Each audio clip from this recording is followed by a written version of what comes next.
बोलिए संत महंत गुरु पीरों की जय हो। सत्संग की धारा को आगे बढ़ाते हुए मंचासीन विराजित सभी संत वृंद के चरणों में मैं आदेश करती हूँ, आदेश आदेश आदेश।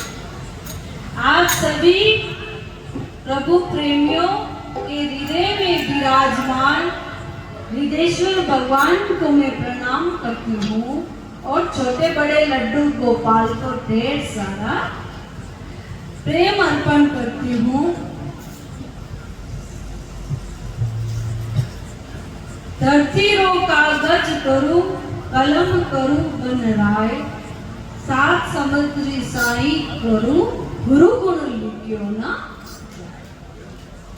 हम गुरु महाराज का बखान नहीं कर सकते, उनका गुणगान इस टूटी फूटी वाणी से नहीं करते। मतलब धरती का कागज कर ले और जितने पेड़ पौधे हैं उसकी कलम बना ले, तो भी हम गुरु महाराज का गुणगान नहीं कर सकते। रामचरितमानस में तुलसीदास जी महाराज ने बहुत सुंदर चौपाई लिखी है। श्री गुरु पद नख मणि गण ज्योति, सुमिरत दिव्य दृष्टि की होती, अमीय मूरी में चूरन चारु, समन सकल भव रुच परिवार।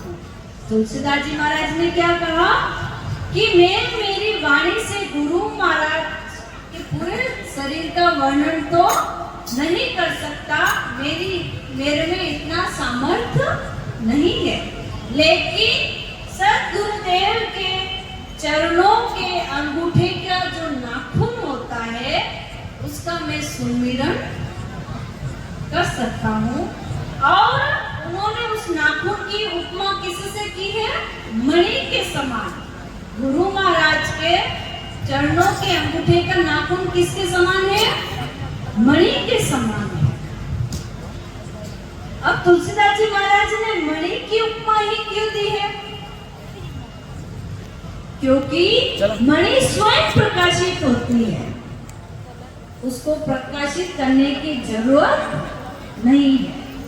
चाहते तो दीपक के समान भी कह सकते थे, लेकिन हवा आए तो दीपक बुझ जाए, और दीपक के लिए बाती चाहिए, घी चाहिए, तेल चाहिए, फिर प्रज्वलित करने के लिए माचिस चाहिए। तो किसी को प्रज्वलित करे वो नहीं, जो स्वयं प्रकाशित हो और जो दूसरों को भी प्रकाश दे, उसका नाम है सद्गुरुदेव।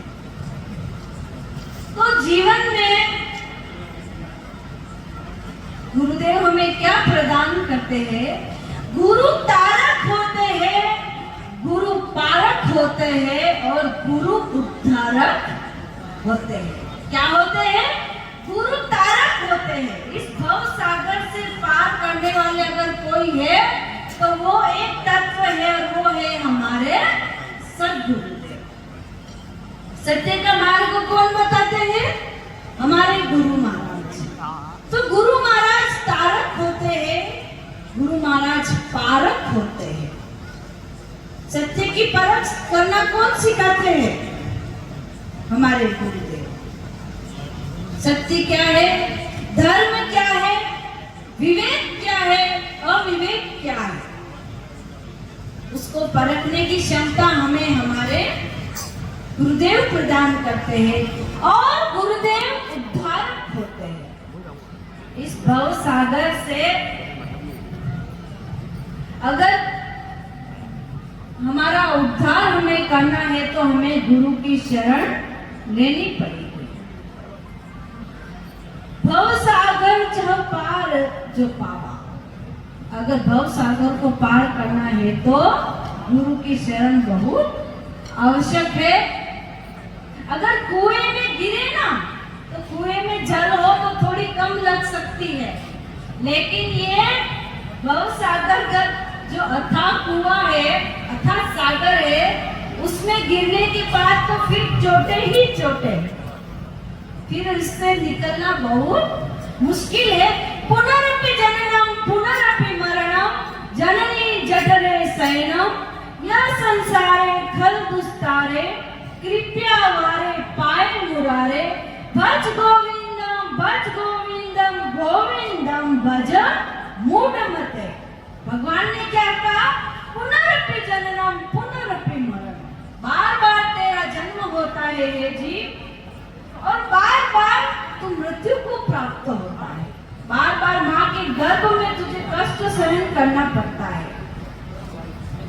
इसलिए हे मूर्ख, अगर तेरा उद्धार करना है तो तू भज गोविंदम गोविंदम भज मूढ़मते। हे मूढ़, तू परमात्मा का भजन कर।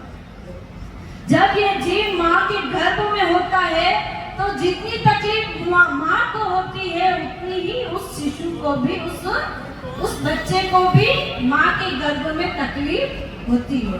तब वो जीव प्रार्थना करता है कि हे भगवान, जल्दी से संसार में भेज दे, अब बहुत कष्ट हो रहा है। माँ के गर्भ में जीव बहुत उथल पुथल करता है। तो भगवान कहते हैं तुझे मेरी एक शर्त माननी पड़ेगी। बोले क्या? मैं तुझे संसार में भेज दूं, लेकिन तू मुझे भूलेगा तो नहीं? जीव ने कहा नहीं भगवान, मैं आपको कभी नहीं भूलूंगा। और जैसे ही संसार की हवा लगी और हम परमात्मा का भजन भूल गए। हम 2 या 3 टाइम भोजन करना नहीं भूलते हैं, बट आपने कोई मनवार करे नहीं करे, भूख लागे तो भोजन करने से। आपको मेवाड़ी समझ में आ गई?